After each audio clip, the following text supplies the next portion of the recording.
अरहंत वीतराग परमात्मा आत्मज्ञानी निर्ग्रंथ सद्गुरुदेव आगम वाणी को वंदन नमन। उपस्थित समस्त भव्य आत्माओं की भव्यता को प्रणाम। जय हो। जैनिज्म इन यूनिवर्सल टर्म्स, इसकी हम 10th क्लास में आज हैं।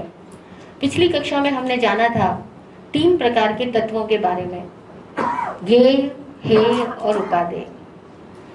किसी भी यात्रा का प्रारंभ करने से पूर्व हमें इन 3 बातों का ज्ञान होना अति आवश्यक होता है। सबसे पहले हमें जाना कहाँ है, मंजिल क्या है, मंजिल का स्वरूप क्या है, हम यात्रा क्यों कर रहे हैं, हमारे लिए क्या आवश्यक है, क्या अनावश्यक है, यह जानना ज्ञेय कहलाता है। ज्ञेय यानी जानने योग्य को जानना, ज्ञेय यानी जानने योग्य पदार्थ, जानने योग्य विषय वस्तु, वो सब ज्ञेय कहलाता है। फिर जब हम जानते हैं तो हमारे पास में ज्ञान से विज्ञान प्रकट होता है। ज्ञान का फल विज्ञान है। ज्ञान विज्ञान की तरफ ऑटोमेटिकली लेकर जाएगा। अगर ज्ञान है तो विज्ञान की तरफ जाएगा। अगर ज्ञान नहीं है, केवल सूचनाओं का संग्रह, इंफॉर्मेटिव नॉलेज है, तो हो सकता है आपको विज्ञान की तरफ न ले जा करके आपको अपनी ही जानकारियों का परिग्रह करवा ले, मतलब संग्रह करवा दे। तो कलेक्शन ऑफ वर्ड्स बन जाएंगे हम, और जब कलेक्शन ऑफ वर्ड्स बन जाते हैं तो जानने की क्षमता घट जाती है। Both are different. एक है जानने की क्षमता और एक है जो जाना गया।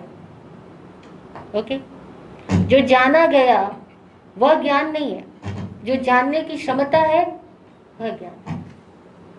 अब तक जो हमने जान लिया वह इंफॉर्मेटिव नॉलेज है, थ्योरिटिकल है, बहुत सारे वर्ड्स कलेक्ट कर लिए, तो हम कलेक्शन ऑफ वर्ड्स तो बन गए। लेकिन ज्ञान किसको कहते हैं? ज्ञान जानने की क्षमता को कहते हैं। जिस पल हम हैं उस पल हम जान पा रहे हैं या नहीं जान पा रहे, दैट इज ज्ञान। इसीलिए ज्ञान का सम्यक होने पर ज्ञान समय में होता है। सम्यक मतलब समय मात्र का ज्ञान, समय मात्र में होने वाला ज्ञान, समय मात्र में समझने की क्षमता, जानने की क्षमता, दैट इज सम्यक ज्ञान। और सम्यक दर्शन, समय मात्र में जो हम महसूस कर रहे हैं वह सम्यक दर्शन। और जब जानना, देखना और करना तीनों समवेत हो जाए तो सम्यक दर्शन, ज्ञान और चारित्र तीनों सम्यक हो गया। तो हम बात कर रहे हैं कि ज्ञान जानने की क्षमता का नाम है। जब ज्ञान होता है तो विज्ञान ऑटोमेटिकली आता है। ज्ञान कहाँ से आया? पर्युपासना से। पर्युपासना का मतलब केवल गुरु की उपासना करना हो ऐसा ही नहीं है। पर्युपासना का मतलब है परिपूर्ण रूप से, समग्र रूप से एक स्थान पर स्थित हो जाना, आसन पे आना, यानी एक स्थान पर आना। उपासना समीप स्थान, एकदम समीप जाना, और परिपूर्ण उपासना करना। जैसे अभी आप कक्षा में हो और अगर परिपूर्ण रूप से यहाँ पर उपस्थित हो तो पर्युपासना है। तो जो कुछ भी कक्षा में बोला जाएगा वो आपको तुरंत अंदर में जाएगा, समझ आएगा। आप दुकान पर बैठे हो और परिपूर्ण रूप से दुकान पर बैठे हो तो दुकान पर आने वाला हर माल, हर ग्राहक अपनी अपनी योग्यता, अपनी अपनी क्वालिटीज, अपनी अपनी कमियां, सबका ज्ञान आपको देकर के जाएगा अगर आप परिपूर्ण रूप से वहां मौजूद हो तो। पर्युपासना। अब ये पर्युपासना कैसे होती है, बहुत इजीली हम एग्जाम्पल से समझ सकते हैं। जब कभी आप लोग मूवी देख रहे हो या अपना पसंदीदा कोई प्रोग्राम देख रहे हो, तब कैसे आपका मन, वचन, काया तीनों एकाग्र हो जाते हैं, और तब वो मूवी आपको बरसों बरस याद रहती है। नहीं, क्यों याद रही? वो एकदम माइंड के अंदर एकदम सेव ही हो गई, रिजर्व हो गई। क्यों हो गई? क्योंकि आप पर्युपासना में थे, परिपूर्ण रूप से वहां पे उपस्थित थे, मौजूद थे। और आप वहां बैठे थे लेकिन आपका मन वहां पर नहीं था, तो आपको याद नहीं होगा किसने क्या कहा, किसने कब कौन सा शॉट मारा, कुछ नहीं याद रहेगा क्योंकि आप वहां मौजूद नहीं थे। स्कूल में हम बच्चे थे तब हमको स्कूल में सिखाया गया था कि केवल बोर्ड की तरफ देखो, केवल सामने ध्यान दो, केवल टीचर की तरफ देखो, मात्र सुनो, मात्र देखो। ये क्या था? परिपूर्ण उपासना। तब क्या होता था, क्लास में पढ़ाते वक्त हमें तुरंत सब्जेक्ट पूरा मेमोराइज हो जाता था। अगर हम वहाँ अटेंटिव है तो याद हो जाता है, नहीं है तो टीचर ने क्या बोला उसके बाद इधर उधर पूछते हैं क्या समझाया था, कुछ समझ में नहीं आया। तो मुख्य बात क्या है? पर्युपासना। ज्ञान प्राप्ति का तरीका क्या है? पर्युपासना। तो हमने गुरु वंदन के पाठ में लास्ट वर्ड बोला था पजुआ साम। तिकुतो के पाठ में लास्ट वर्ड क्या है? नॉट मत्थेन वंदामि। मत्थेन वंदामि इज डिफरेंट वंदना। जब रास्ते चलते गुरुदेव मिले, जब हमें उपासना नहीं करनी है, परिपूर्ण उपासना नहीं करनी है, जब हम खाली भेंटे हैं, बैठेंगे नहीं, तब हम खाली मत्थेन वंदामि बोलते हैं। आते जाते प्रत्येक कार्य करते समय, आज्ञा लेते समय मत्थेन वंदामि। लेकिन जब हम उनके समीप बैठने को हैं, तब हम पंचांग नमन करते हुए परिउपासना करते हैं। तो परिउपासना का रिजल्ट क्या है? ज्ञान मिलना। ज्ञान का रिजल्ट क्या है? विज्ञान प्रकट होता। ज्ञान विज्ञान प्रकट कब होता है? जब ज्ञान केवल कलेक्शन ऑफ वर्ड्स ना रहे, बल्कि द पावर ऑफ नोइंग रहे, या द क्वालिटी ऑफ नोइंग रहे, तो ज्ञान प्रकट होता है, अन्यथा ज्ञान नहीं प्रकट होता। तो ज्ञान का मतलब वर्ड्स को जानना नहीं है। आप सोचो कि मैंने प्रवचन पूरा सुना और मुझे पूरा याद रहे तो ही मुझे ज्ञान हुआ, ऐसा नहीं है। सुनने के क्षण में पूरा समझ आ रहा है ना, वो ज्ञान है। देखने के क्षण में पूरा समझ आ रहा है, वो ज्ञान है, वह दर्शन है। कार्य करने के क्षण में आप पूरे वहां पर उपस्थित हो, वो सम्यक चारित्र है। वहां कलेक्शन होगा नहीं, जरूरी नहीं कलेक्शन होगा, जरूरी नहीं मेमोराइज होगा, जरूरी नहीं है सबकी रिटेंशन पावर इक्वली नहीं होगी, लेकिन समझ आया, वो आपके साथ अंदर चला गया। जैसे हम बोलते हैं ना, एक तो पढ़ाई होती है थ्योरिटिकल, खाली रट्टे मारा, एक होता है हमने समझ लिया, लेकिन वो वर्ड्स उसी वर्ड्स में नहीं बोल सकते जिस वर्ड में टीचर ने पढ़ाया था, लेकिन हमें समझ आ गया, अब हम अपने वर्ड्स में उस बात को कह सकते हैं या लिख सकते हैं। तो जब अपना वर्ड्स प्रकट होगा, मतलब अब विजडम आई। रट्टा ज्ञान में विजडम नहीं है। विजडम कहाँ है? जब समझ आई तब। तो ज्ञान से समझ पैदा होती है, इसलिए समझ का नाम ज्ञान है। और इस समझ से हमारा जीवन सुधरता है। समझ साथ रहती है, शब्द रटा हुआ भूल जाता है। 4th क्लास से 5th क्लास में आए, 4th में क्या पढ़ा था, क्या रटा था, सब भूल गए, है ना। लेकिन हमने क्या समझा है, वो हमें आज भी याद रहेगा, आगे भी याद रहेगा। दैट समझ मतलब ज्ञान। अब ज्ञान का परिणाम है विज्ञान। विज्ञान का मतलब हमने एक अर्थ किया था, विज्ञान यानी विवेक पूर्वक ज्ञान। कल ये अर्थ किया था हमने। दूसरा और भी अर्थ है विज्ञान का, विविध शाखाओं से ज्ञान होना, दैट इज ऑल्सो विज्ञान। विविध तरीकों से ज्ञान को प्राप्त करना, एक ज्ञान को अनेक अनेक तरीकों से समझ लेना, वो भी विज्ञान कहलाता है। जैसे आप दुकानदार हो, आपको एक एग्जाम्पल से समझाते हैं, जल्दी से समझ आएगा कि दुकानदार जब अपना माल ग्राहक को बेचता है, तो माल को बताता है, माल की क्वालिटीज को बताता है, माल की व्याख्या करता है। तो क्या आपको लगता है हर बार एक ही व्याख्या करते हो, या हर बार ग्राहक के चेहरे को देख करके अलग अलग तरीके से व्याख्या करते हो? अलग अलग तरीके। हाँ, हर बार आप ग्राहक के लेवल को देख करके अलग अलग तरीके से व्याख्या करते हो, क्योंकि आपको उसका विज्ञान है, आप उसके मास्टर हो, आपको उसका विविध तरीकों से ज्ञान प्राप्त, अपने माल का मास्टर हुआ, मालिक हो, तो आपके अंदर विज्ञान प्रकट हुआ, है ना। और फिर जिस विषय का आपको विज्ञान होता है, उस विषय में आपको क्या समझ में आता है, जैसे जिस विषय की आपको नॉलेज और आपको विज्ञान प्राप्त है, उस विषय के बारे में अगर आप कभी किसी की दुकान पे चले जाओ, तो आप समझ जाओगे सामने वाला व्यक्ति सच बोल रहा है या झूठ बोल रहा है। वो अपने माल के बारे में जो कुछ बता रहा है, वो कितना करेक्ट है और कितना करेक्ट नहीं है, आपको पता लग जाता है। दैट इज विवेक ज्ञान। ये क्यों पैदा हुआ? क्योंकि आपको विज्ञान था। विज्ञान है तो विवेक ज्ञान पैदा होता है। तो विज्ञान क्या है? हे और उपादेय, क्या छोड़ने योग्य, क्या ग्रहण करने योग्य। तो जानने योग्य से दो बातें पैदा हुई, क्या छोड़ने योग्य और क्या ग्रहण करने योग्य। ठीक है, हम स्कूल से जब डेवलप होना स्टार्ट हुए, तभी हमारे घर में मम्मी पापा ने बताया, टीचर्स ने बताया, बेटा क्या करना है, क्या करने योग्य है, क्या नहीं करने योग्य है, बताया ना। कौन से शब्द बोलने योग्य है, कौन सी भाषा नहीं बोलने योग्य है। जैसे हमको बचपन में सिखाया गया, झूठ बोलने योग्य नहीं, चोरी करने योग्य नहीं, है ना, किसी की वस्तु बिना पूछे नहीं लेनी। तो ये सब हमें है, क्या है, क्या छोड़ने योग्य वो बताया। फिर क्या करने योग्य बताया, कुछ चाहिए मांग के लो, चुपके उठा के मत लो, बोलना है मीठा बोलो, कड़वा मत बोलो, जरूरत है तो बोलो, फालतू क्यों बोलना। हमें बचपन में सिखाया गया। बस यही इस कक्षा, क्योंकि प्रारंभिक कक्षा है हमारी जैनिज्म की, अभी हम ओनली 10th क्लास में है। अभी हमको पता नहीं कितनी क्लासेस जाना है, शायद 100 क्लासेस तक जाना होगा। तो अभी 10th क्लास में हम पहले सीख रहे हैं कि क्या छोड़ने योग्य है और क्या ग्रहण करने योग्य है। तो आज हम इस टॉपिक पे बात करेंगे, हे क्या है और उपादेय क्या क्या है। छोड़ने योग्य क्या, ग्रहण करने योग्य क्या और जानने योग्य क्या, 3 बातें। ये लिखा हुआ दिख पा रहा है आपको? हाँ, आप बताएं तो मैं दोबारा लिख के बताऊंगी, अन्यथा मैं जो बोलूं आप अपनी डायरी में नोट करते जाएं, ठीक है। सबसे पहले जानने योग्य क्या है, लिखो आगे। आवश्यक, अर्थयुक्त। आवश्यक, अर्थयुक्त, 2 जानने योग्य है। आवश्यक और अर्थयुक्त। अर्थयुक्त को कहते हैं सार्थक, दैट इज मीनिंगफुल। आवश्यक what is essential and अर्थयुक्त what is whatever it be, it should be meaningful. Okay, ये जानने योग्य है। नेक्स्ट, क्या छोड़ने योग्य है? अनावश्यक, what is not essential for you, for oneself, that is अनावश्यक। फिर क्या छोड़ने योग्य है? सावध्य। अभी वर्ड लिख दो, फिर इसका मीनिंग बताएंगे अपन। सावध्य यानी शोरगुल। थर्ड, छोड़ने योग्य क्या है? आरंभ। नए नए वर्ड से अभी आप लिख लो, आरंभ।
हाँ जी, ये जानने योग्य क्या क्या है?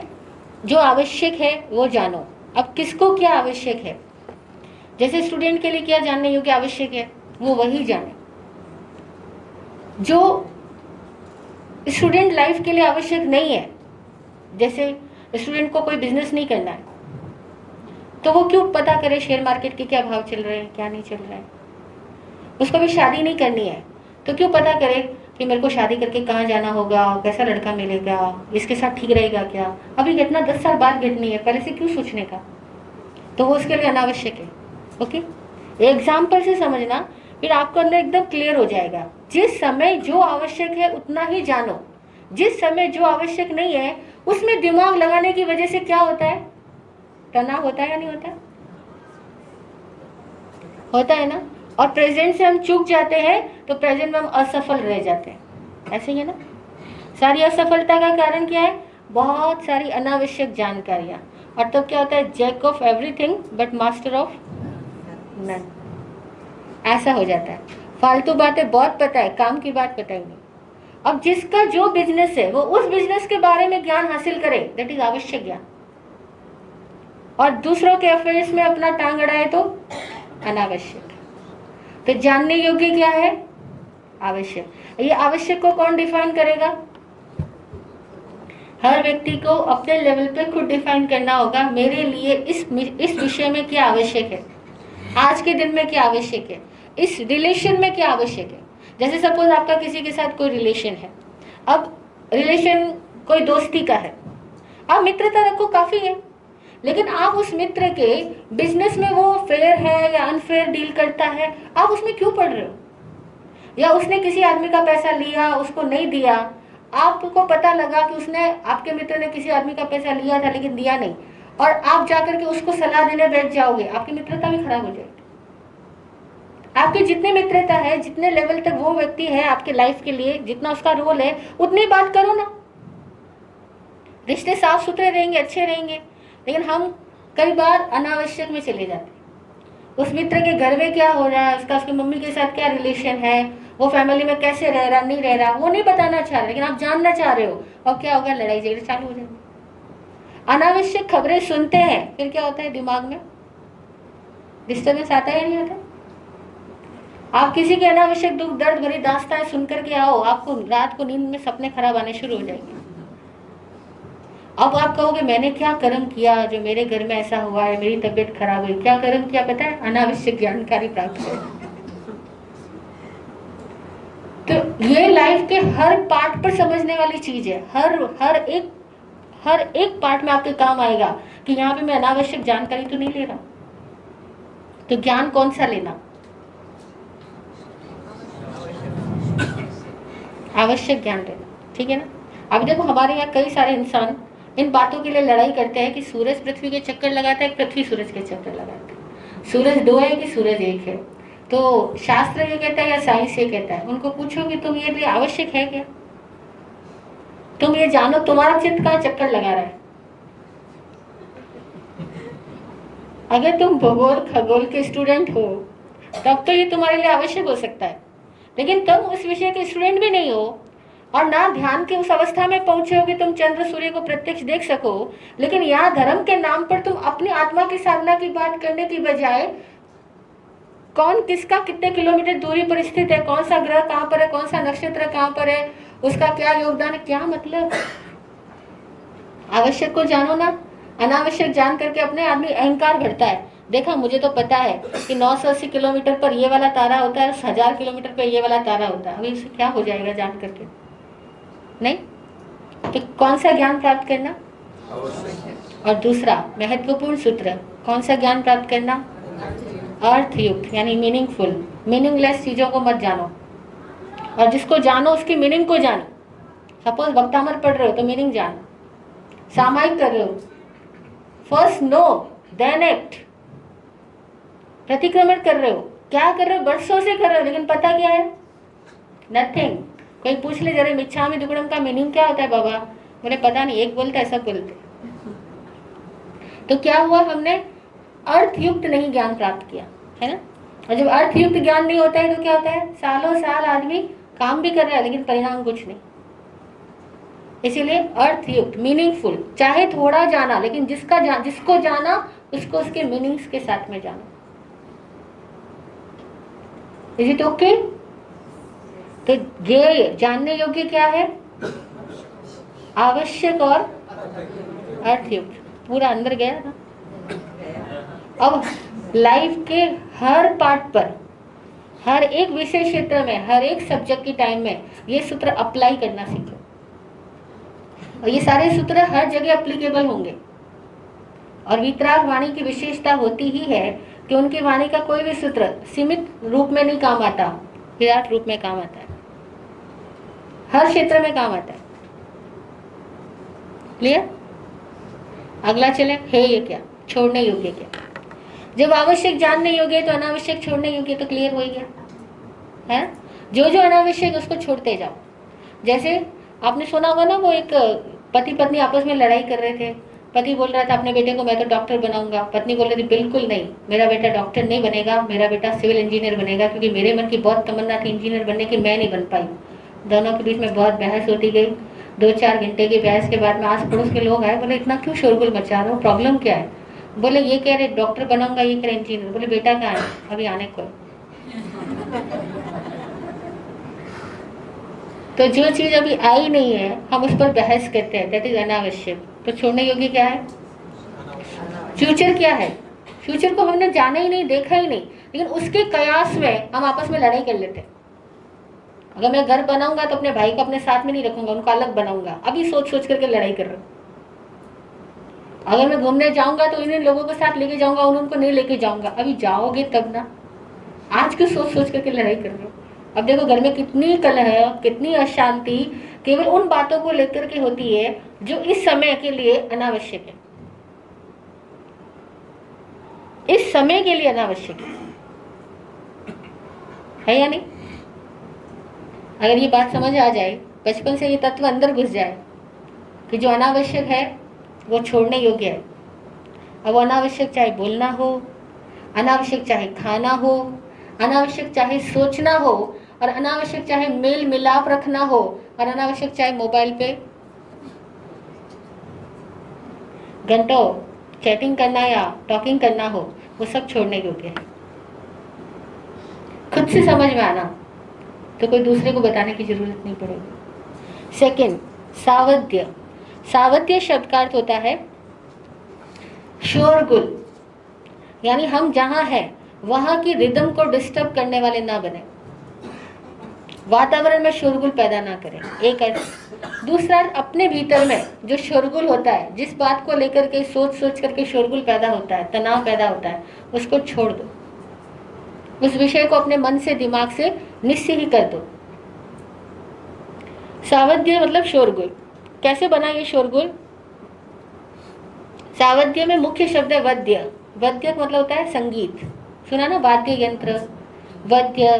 हाँ, तो जो वद्य नहीं है वो अवद्य, शोरगुल। और सावध्य यानी अवद्य में, शोरगुल में सहरमण करना, संयुक्त हो जाना, जुड़ जाना, इन्वॉल्व हो जाना। तो जो शोरगुल में इन्वॉल्वमेंट है वो सावध्य है। तो शोरगुल में शरीक होना हमारे लिए छोड़ने योग्य है।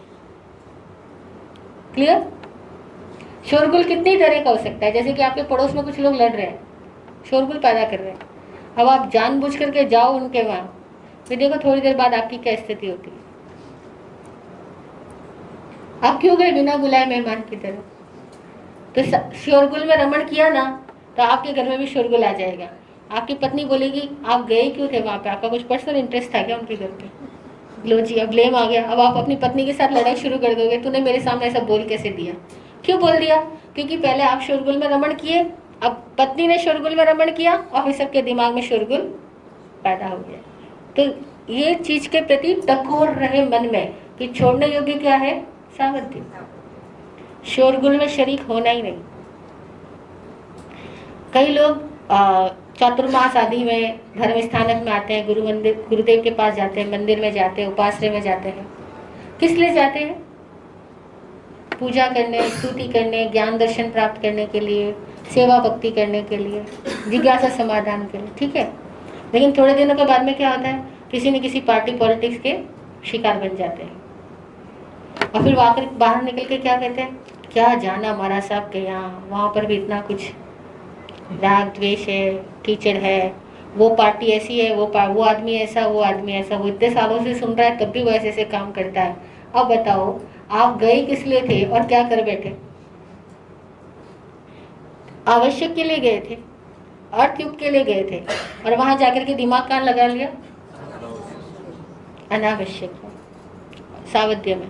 और तब क्या कहोगे, नहीं आता तब तक ठीक था, कम से कम आस्था तो थी साधु संतों पे, जितना नजदीक गया उतनी आस्था ही खत्म हो गई। बहुत सारे लोगों का एक्सपीरियंस होता है। Am I right? क्यों हुआ ये एक्सपीरियंस? क्योंकि पहली कक्षा में जो पढ़ने योग्य था ना, वो पढ़ा नहीं था। पहली कक्षा में पढ़ो, हमें वहां किस लिए जाना है? हमें अपना आवश्यक और अपना अर्थयुक्त ज्ञान प्राप्त करने के लिए जाना है। अनावश्यक में दिमाग नहीं लगाना, सावध्य नहीं करना। कौन क्या कर रहा है, हम क्यों पंचायती करें? ठीक है। तीसरा वर्ड जो हमें नहीं करना वो है आरंभ। छोड़ने योग्य क्या है? आरंभ। आरंभ का मतलब सिंपल सा होता है बिगनिंग करना, शुरुआत करना। अब ये कौन सी वाली शुरुआत है? ये वो शुरुआत है जिसको करते ही वातावरण में हलचल पैदा कर देंगे, तनाव पैदा कर देंगे, एक दूसरे को हम डिस्टर्ब करना शुरू कर देंगे। दैट इज आरंभ। वो आरंभ मत करो, ना अपने दिमाग में ना दूसरों के दिमाग में। अब ये आरंभ कहाँ से शुरू होता है? जैसे ही हमारे विचार में आता ये गलत हो रहा है, इसको हटा देना चाहिए पोस्ट से, ये आदमी 2 नंबर का पैसा खा रहा है, इसकी शिकायत होनी चाहिए, अब आपने शिकायत की नहीं है, लेकिन आपने क्या किया, आरंभ किया, दिमाग में सोचा। दिमाग में सोचना इज आरंभ। जैसे आप रास्ते में चल रहे हो, कुछ लोग ट्रैफिक के रूल्स को फॉलो नहीं कर रहे, आप मन ही मन बड़बड़ाना शुरू करते हो। अब आप बाहर किसी को नहीं बोल रहे हो, किन किसको बोल रहे हो, अपने मन में बोल रहे हो, दैट इज आरंभ। ये अभी मन में बोल रहे हो ना, जो आज मन में चल रहा है वो किसी दिन वाणी पर आएगा, फिर किसी दिन क्रिया पे अवतरित हो जाएगा, और फिर जब क्रिया पे अवतरित होकर के उसका रिजल्ट आएगा, तब आप कहोगे ये मुझसे कैसे हो गया, मैं तो चाहता ही नहीं था, आउट ऑफ कंट्रोल में क्यों हो गया। क्यों हो गया आउट ऑफ कंट्रोल? क्योंकि पहले मन के अंदर बहुत आरंभ किया था, खिचड़ी मन में पक गई थी, और वहीं पे हमने उसको संभाला नहीं था। जो मन में कूड़ा इकट्ठा हुआ है ना, वो किसी न किसी दिन तो बाहर, गार्बेज इन गार्बेज आउट। इसीलिए अंदर में पैदा मत करने दो, दैट इज आरंभ भी मत करो। अब कैसे, एक छोटे से एग्जाम्पल से समझाते हैं। आप बैठे हो, सामने कोई झाड़ है, आप कहते हैं यार इस झाड़ की वजह से ये सूरज की प्रकाश मेरे घर में यहाँ तक नहीं आता है, ये झाड़ यहाँ नहीं होता तो ठीक रहता। आपने झाड़ काटा नहीं है, आपने केवल मन में सोचा है झाड़ यहाँ नहीं रहता तो ठीक रहता। झाड़ कोई भी काटे, लेकिन काटने की क्रिया का दोष उस व्यक्ति को भी लगा जिसने सोचा झाड़ यहाँ नहीं रहता, क्योंकि उसने आरंभ तो किया। और वो शुभ भी आरंभ हो सकता है, अशुभ भी आरंभ हो सकता है, लेकिन कम से कम हमें अशुभ आरंभ से तो बचना है। शुभ आरंभ तो जीवन में बहुत लोग करते ही हैं, करना ही पड़ता है, लेकिन अशुभ आरंभ से तो बचो।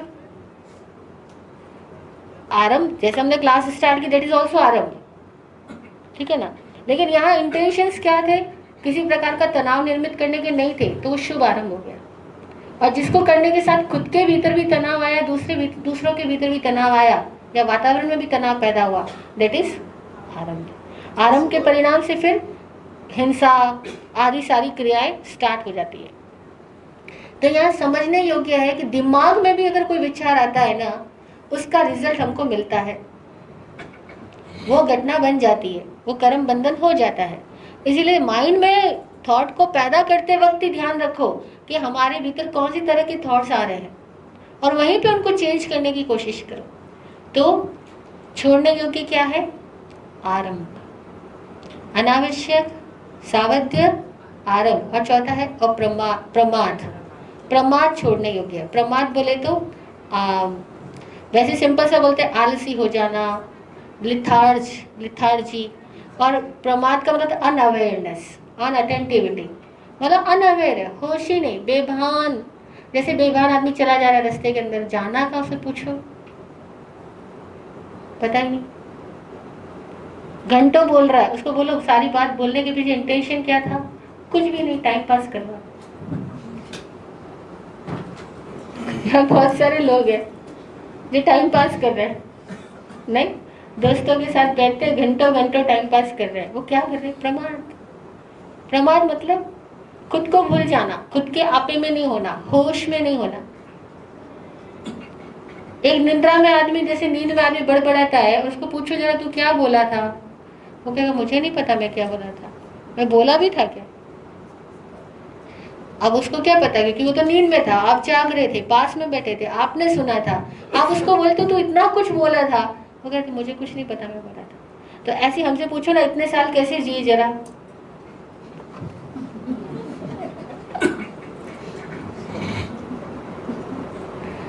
पता नहीं, जी तो लिए, लेकिन किया क्या, जाना क्या, होश आया क्या, वो कुछ नहीं आइडिया। तो कई बार हम लोग पूरी पूरी जिंदगी प्रमाद में चली जाती है, मतलब आत्मविस्मरण, खुद का कुछ भान ही नहीं, होश ही नहीं, क्या कर रहे हैं उसके प्रति विवेक विज्ञान कुछ है ही नहीं, बस किए जा रहे हैं। जैसे आदमी खाता है और साथ साथ न्यूज़पेपर पढ़ रहा है, आजकल तो जमाने में मोबाइल देख रहा है और खाए जा रहा है, वो कितना खा गया, तो मम्मा बोलती है बेटा बहुत हो गया, अब रुक जा। वो कहता अच्छा हो गया क्या, कि हाँ तुझे होश ही नहीं रहा क्योंकि तू मोबाइल में बिजी था और खाते जा रहा था, तो प्रमाण है ना। ऐसा गाड़ी चला रहा, एक्सीडेंट हो गया, क्यों हो गया, आपको तो गाड़ी चलानी आती है ना, नहीं आती क्या, नहीं आती तो चलाते कैसे, घर से निकालते कैसे। अब गाड़ी चला रहे फिर एक्सीडेंट हो गया तो क्यों हुआ, हाँ सबको पता है, सावधानी हटी दुर्घटना घटी, बस सावधानी हटी, दैट इज प्रमाद। अभी प्रमाद अच्छे से याद आ जाएगा ना, जहाँ लिखा हुआ आएगा सावधानी हटी, समझ लो प्रमाद, सावधानी का हटना ही प्रमाद है। ओके, अब उपादेय, ग्रहण करने योग्य क्या है, क्या कार्य करने योग्य है, क्या जानने योग्य है। तो सबसे पहली चीज जागृति अपनाने योग्य है, अप्रमाद अपनाने योग्य है, ग्रहण करने योग्य अपनाने योग्य है अवेयरनेस। हर कार्य को होशोवास में करो, बोलते हुए होश रहे, चलते हुए होश रहे, लिखते हुए होश रहे, खाते हुए होश रहे, कार्य का परिणाम, कार्य का विज्ञान हमें होश पूर्वक पता रहे और तब हम कार्य कर रहे हो तो ऑटोमेटिकली हमारे कार्य करने की क्वालिटीज में फर्क आ जाएगा। होश उपादेय है, अप्रमाद जागृति, awareness, attentivity, that is all things are जो हमें स्वीकार करना है, जिंदगी में लाना है और ग्रहण करने योग्य है, जिसको हमें रेस्पेक्ट देनी है और जिसको हमें अपने साथ हमेशा बनाए रखना है, वो है जागृति, अप्रमाद। जब अप्रमाद आएगा तो क्या होगा, पता कैसे चलेगा अप्रमाद हुआ कि नहीं हुआ, मतलब मैं जागृत हूं या नहीं। अब प्रश्न तो अगला आएगा ना, यहां तक का क्लियर। अब नए क्वेश्चन स्टार्ट होने वाले इसके आगे। तो पहले उपादेय का क्वेश्चन उठाते हैं, हमें कैसे पता लगे हम जागृत हैं या हम सोए हुए हैं।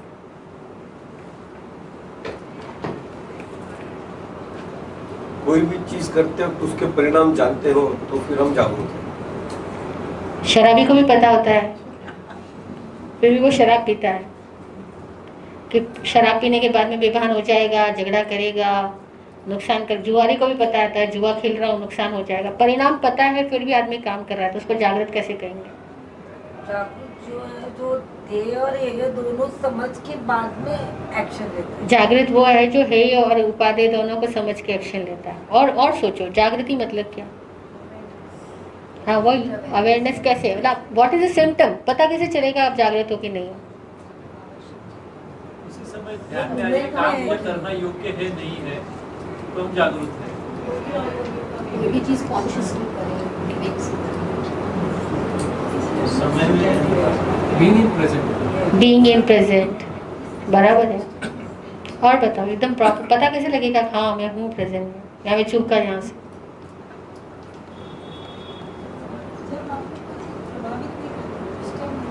जब कोई आपको चीज डिस्टर्ब नहीं कर रही तो आप जागृत हो, वेरी गुड। और कंसंट्रेट हो तो जागृत हो, और सम्यक हो तो जागृत हो।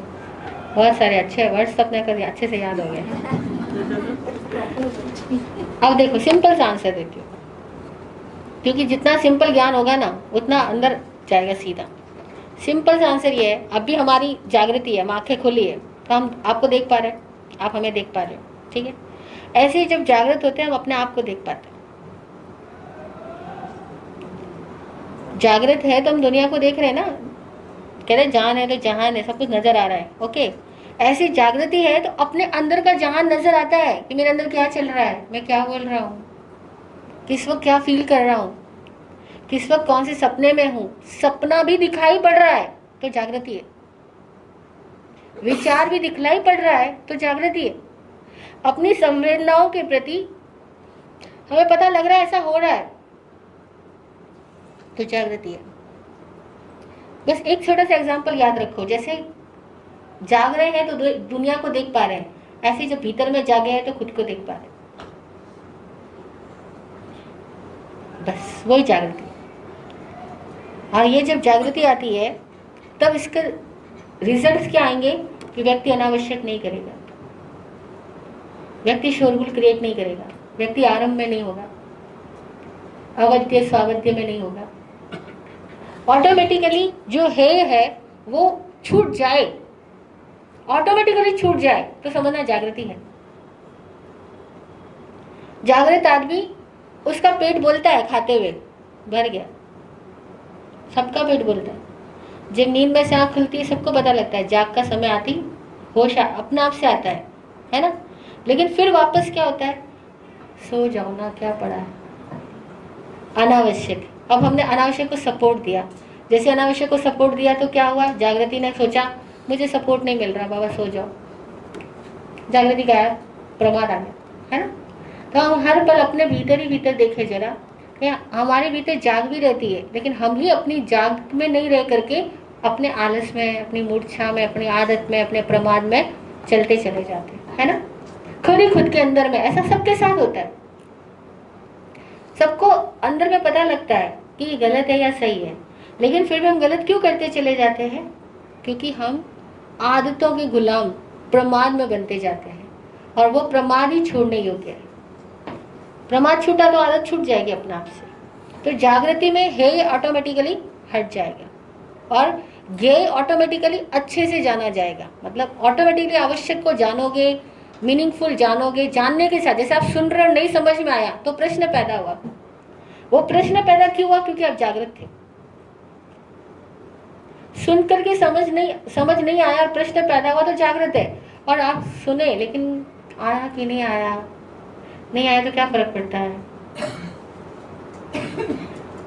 अटेंटिव नहीं होना तो चीजें चली जाएगी, आसपास से गुजर जाएगी, कुछ नहीं पता लगेगा। तो ये जागृति का सिम्टम है कि जागृति है तो अपने आप को देख सकते हो, अजागृति है तो घटनाएं घट जाएगी लेकिन हमें पता ही नहीं चलेगा। क्लियर?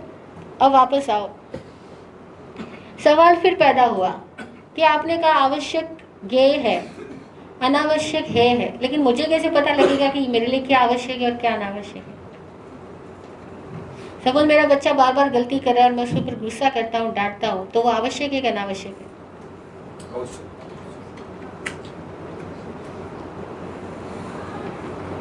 मेरा ड्राइवर टाइम पर नहीं आता है, मैं उसको टकोर लगाता हूँ, उसको डांटता हूँ, आवश्यक है कि अनावश्यक है?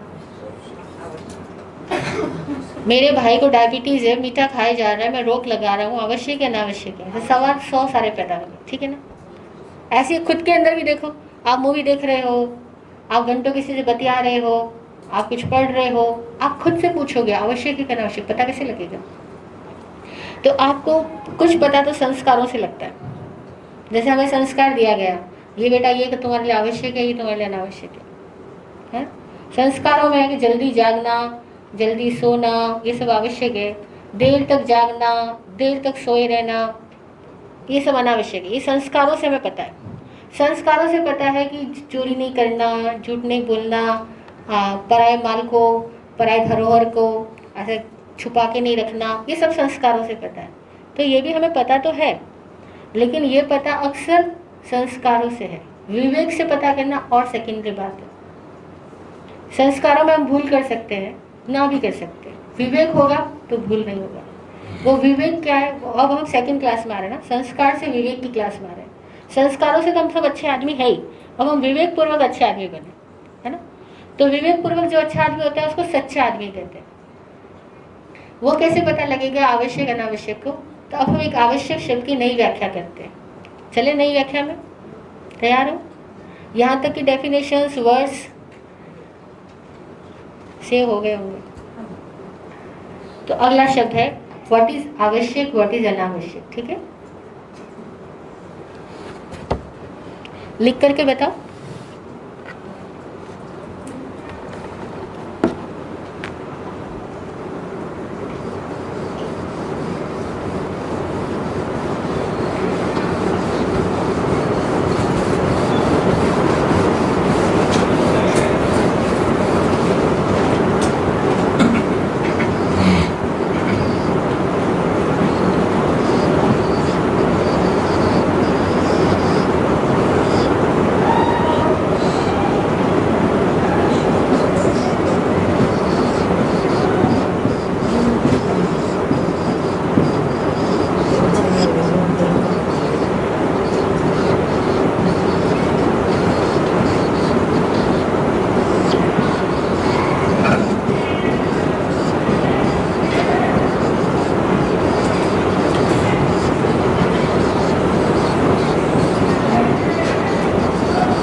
शब्द है आवश्यक। इसको हम दो भागों में बांट रहे हैं, अ प्लस वश्य।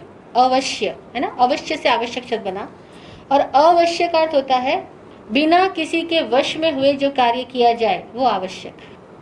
अ यानी अभाव, वश यानी वश में आना।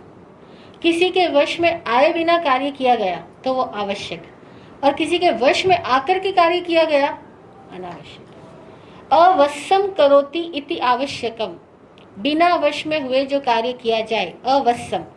एक सिंपल सा अर्थ हमने जाना, आवश्यक बोले तो नीडफुल है, उसकी नेसेसिटी है, अथवा वो हमारे लिए एसेंशियल है, ये तो हमने एक अर्थ समझ लिया। अब हम दूसरा अर्थ कर रहे हैं, जो विवेक पूर्वक अर्थ कर रहे हैं हम, वो क्या है, बिना वश में हुए कार्य किया गया आवश्यक। वापस आओ एग्जाम्पल्स के साथ। बेटे को गुस्सा किया माँ ने, और क्या बोलती है, बहुत जरूरी है गुस्सा करना, ये तो बिगड़ जाएगा, ठीक है। अब देखो, माँ ने बेटे को डांटा, क्रोध के वश में आके भी बोल सकती है वो, और बिना क्रोध में भी कह सकती है। क्रोध के वश में जब वो बोलती है तो वो 2 की जगह 20 वर्ड्स बोलती है, ओके। और तब उसका बोलना सारा क्या होता है, अनावश्यक। क्यों? क्योंकि वो क्रोध के वश में बोल रही थी। आप अपने ड्राइवर को डांटो, जरूरत पड़ने पर साथ में काम करने वाले सबऑर्डिनेट्स को भी आपको टकोरना पड़ता है, बहुत कुछ बोलना पड़ता है, लेकिन आप ध्यान दो, आप कर्तव्य भाव से बोल रहे हो, या आवेश में आके बोल रहे हो, या ईर्ष्या में आके बोल रहे हो, या चिंता में बोल रहे हो, या फ्रस्ट्रेशन निकाल रहे हो अपनी। क्योंकि कई बार आदमी ऑफिस से आता है, ऑफिस की फ्रस्ट्रेशन वाइफ पे, फिर वाइफ अपनी फ्रस्ट्रेशन बच्चों पर, और बच्चे अपनी फ्रस्ट्रेशन वो काम करने वाले घर में जो लोग होते हैं उनके ऊपर, अथवा अपने खिलौनों पर। मतलब फ्रस्ट्रेशन आगे से आगे निकल रही है। तो ऑल थिंग्स आर अनावश्यक। क्यों? क्योंकि पहले हर आदमी ने अपना आवेश निकाला, फिर सब लोग अपना आवेश ही आगे से आगे निकालते जा रहे हैं, वो सब अनावश्यक होता है। फिर आदमी क्या बोलता है, तो बोलना तो पड़ेगा ना, तुम गलत करती हो, लेकिन बोलना तो पड़ेगा, तो गुस्से में आके क्यों बोलना पड़ेगा, तेजी में क्यों बात करना। अब आप कहोगे कहीं पर गुस्सा शो करना पड़ता है, इट इज ओके। जब गुस्सा आपको शो करना पड़ता है, दिखावा करना पड़ता है, तब आप होश में होते हो कि मैं गुस्से का एक्ट कर रहा हूं। आपको जरूरत लगती है, क्योंकि वी ऑल आर एक्टिंग ना, हम सब लोग एक्टिंग तो कर ही रहे हैं, we all are perform acting, तो हम सब कहीं ना कहीं तो एक्ट कर ही रहे हैं, तो कभी कभी गुस्से का भी एक्ट करना पड़ता है। और जब पता रहे कि मैं गुस्से के लिए गुस्से का एक्ट कर रहा हूँ, लेकिन हकीकत में मैं गुस्से में नहीं हूँ, तो आप उपादेय जागृत अवस्था में, ओके। लेकिन जब आप गुस्से में आकर के बोल रहे हो, अब पता लग जाएगा कि मैं वश में होकर के कर रहा हूँ, अनावश्यक, ठीक है। अब आप किसी व्यक्ति को देख के उसकी तारीफ करो, आप बहुत इंटेलिजेंट हो, आप बहुत रिच हो, इट इज ऑल ओके, तारीफ करी कोई बुरी बात नहीं है, लेकिन आप उससे अपना स्वार्थ सिद्ध करने के लिए, क्या बोलते हैं, उल्लू सीधा करने के लिए, अपने लालच में आकर के उस व्यक्ति की चापलूसी करते हुए तारीफ करते हो। अब वो तारीफ क्या होगी, लोभ के वश में किया गया कथन, अनावश्यक। इसी तरह से हम कभी कभी डर के मारे झूठ बोलते हैं, डर के मारे झूठ बोला, अनावश्यक। इसलिए झूठ बोला कि सामने वाले को दिक्कत ना होवे, सच बताया तो परेशानी में चला जाएगा, इसलिए ऐसी बात कहो कि उसको कोई परेशानी ना आए। अब झूठ भी बोला, लेकिन आपने पूरे विवेक से बोला कि इसको परेशानी ना आए, इसलिए ऐसा बोला मैंने। उस समय वो झूठ भी झूठ नहीं होगा। जैसे कई बार घर में किसी की डेथ हो जाती है, वो आसपास के लोगों को बुलाता है, अपने रिश्तेदारों को, तो डायरेक्ट नहीं बोलता डेथ हो गई इसलिए आओ, वो बोलता है अभी हॉस्पिटल लेके गए हैं, अभी बीमार हुए हैं, अभी तुम एक बार आ जाओ खाली। अब वो लोग कहेंगे आपने पहले क्यों नहीं बताया, हम टाइम पे आते, हम वरना लेट आए, ये वो कैसे बता सकता था, उसने नहीं बताया। तो ये झूठ भी झूठ नहीं है, क्योंकि सामने वाले को सुनते क्या होता, धक्का लगता। ऐसे कोई बीमार आदमी है, उसको आपको पता लगा कैंसर का 4th स्टेज आ गया उसका, फिर हम डायरेक्ट जाके बोलो, जैसे कई डॉक्टर्स बोल देते हैं कुछ नहीं किया जा सकता, और एकदम सामने सच सच बोल देते हैं, बेचारा सुनते ही रोगी और रोगी हो जाए। तो कई बार वो वचन भी झूठ नहीं है जो कि विवेक पूर्वक बोला गया, और वो सच भी झूठ है जो कि लालच के वश में आके बोला गया, दबाव के वश में आके बोला गया, डर के वश में आकर के बोला गया, गुस्से में आकर के बोला गया, या किसी को अपमानित करते हुए बोला गया। जैसे कई बार घरों में लड़ाई होती है ना, लोग किसी को अपमानित करते हुए बोल देते हैं, हाँ हाँ पता है तुमने क्या किया बचपन में, सब जानता हूँ। अरे सच बोला लेकिन उसके सीक्रेट्स ओपन कर दिए ना, तो क्या हो गया? झूठ हो गया, क्योंकि उससे उसको कष्ट हुआ तो सावध्य हो गया, तो छोड़ने योग्य हो गया। लेकिन आदमी बोल देता है, क्यों? क्योंकि वो होश में नहीं रहता। और इतने एग्जाम्पल से हमारे अंदर कहीं तो होश आएगा कि हमें बिना किसी वश में आए कार्य करना है। ऐसे स्वाद के वश में खाना खा रहे हैं, मान मनुहार के वश में खाना खा रहे हैं, अथवा दिखावे के लिए खर्चा कर रहे हैं। आवश्यक खर्चा करो, लेकिन दिखावे के लिए खर्चा कर रहे हो तो क्या हो गया? अनावश्यक। तो कोई भी चीज खरीदने से पहले खुद से पूछो, आवश्यक है या अनावश्यक है?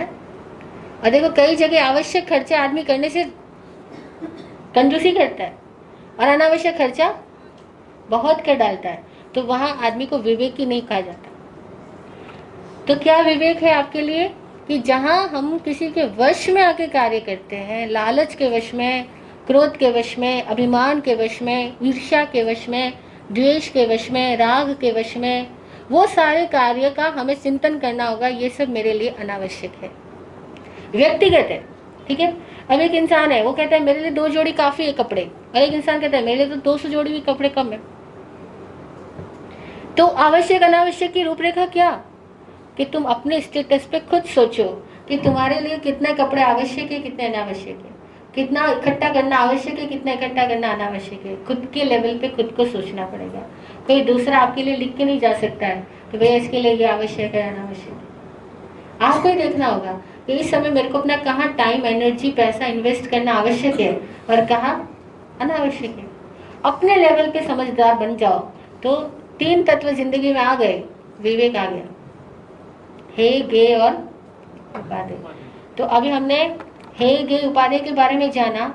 उपादेय है जागृति और प्रमाद, गे है आवश्यक अर्थ युक्त, और हे है अनावश्यक आरंभ, सावध्य और प्रमाद। फिर हमने जाना इसके लक्षणों के बारे में कि जागृति है, इसका लक्षण क्या है कि जैसे हम औरों को देख पाते हैं वैसे खुद को देख पाए तो जागृति है। अनावश्यक और आवश्यक का लक्षण क्या है कि जो भी कार्य किसी प्रभाव में, दबाव में आकर के किया जाता है, इंद्रियों के विषयों के लालच में आकर के किया जाता है, गुलामी के भाव में किया जाता है, गुलामी के भाव में किया जाता है। मतलब मुझे अपन बोलते हैं ना, मैं आउट ऑफ कंट्रोल हो गया था, मुझे पता ही नहीं लगा, दैट इज अनावश्यक। क्योंकि गुलाम हो गए ना, आपको पता ही नहीं लगा गुस्सा कब कर बैठे। जैसे आदमी बोलता है गुस्से में मुझे पता नहीं लगता, मैं सामान उठा कर फेंकने लग जाता हूँ, तो क्या हुआ? वो गुस्से का गुलाम हो गया, वो अनावश्यक है ना।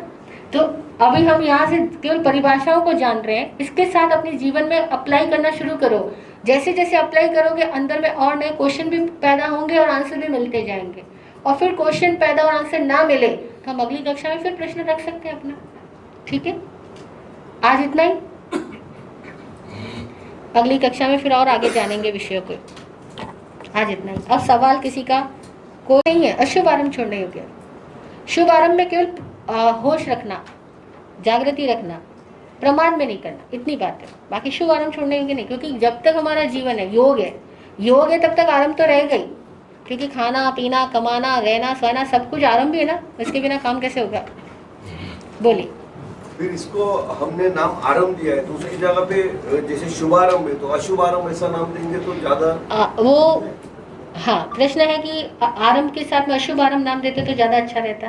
पहले आरंभ के विज्ञान को समझ लो, फिर विज्ञान से विवेक ऑटोमेटिक आएगा कि शुभ उपादेय है, अशुभ है। ऐसा ये नाम इसलिए नहीं दिया गया क्योंकि आरंभ के आगे के टेक्निकल वर्ड्स और आने वाले हैं जो अभी हमारी कक्षा में नहीं लिए गए हैं, अभी यहीं तक की बात की गई है। और कोई प्रश्न?